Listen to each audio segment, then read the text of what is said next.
Bonjour à tous, il a réalisé de nombreux jardins thérapeutiques sur le territoire français, dans des EHPAD, mais aussi dans des établissements de santé.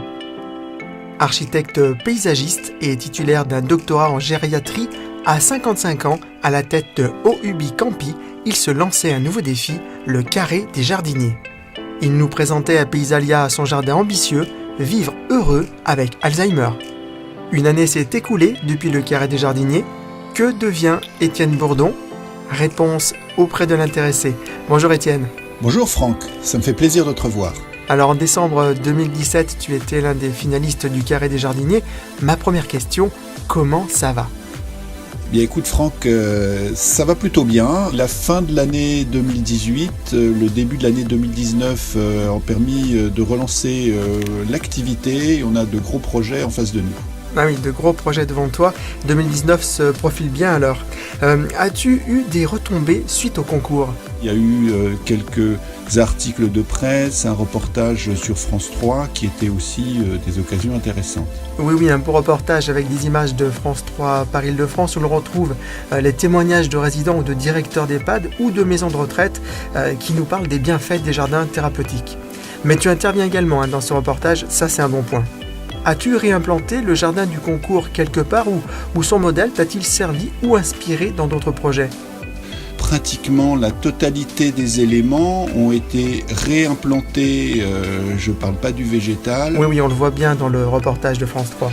La totalité des éléments ont été réimplantés sur différents jardins, non pas sur un seul jardin. Et puis surtout, ça nous a donné l'occasion de retravailler ce qui avait été vu, ce que nous avions nous-mêmes autocritiqué sur ce que nous avions fait.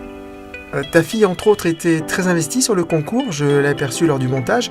Et pour ton équipe, Étienne, est-ce que ce concours, ça a été un catalyseur, une thérapie, un défi pour tes collaborateurs? Bref, quelles leçons tires-tu de cette expérience du concours du carré des jardiniers?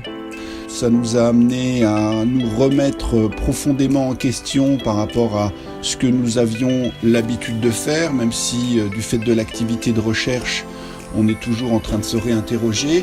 Et c'est vrai que c'était à la fois un défi, c'était une thérapie dans le sens où on s'est remis en question et un catalyseur dans le sens où ça nous a lancé aussi sur d'autres idées. De beaux chantiers en 2018, des chantiers en cours, Étienne, quels sont tes projets?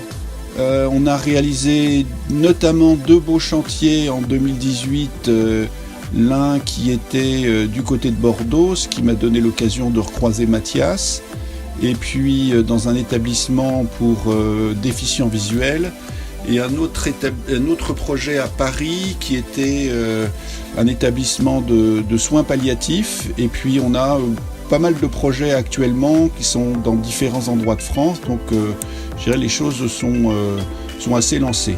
Mes projets sont multiples. D'une part, nous avons accéléré et intensifié les efforts de recherche avec notamment un objectif qui est l'appropriation du jardin par la personne malade.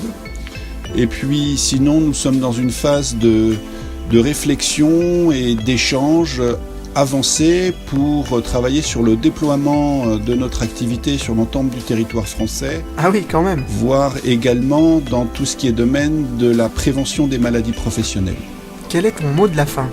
Je dirais qu'il y a beaucoup de jardins un petit peu partout maintenant que nous avons réalisé ou que nous allons réaliser. Donc ça sera toujours une bonne occasion d'échanger et de passer un bon moment. Merci Étienne. Merci. Je te souhaite une bonne continuation et au plaisir de te croiser, bien sûr, sur un jardin. Je vous donne rendez-vous dans une prochaine édition de Paysalia le Mag. Que sont-ils devenus? Je serai aux côtés de Mathias Bonin.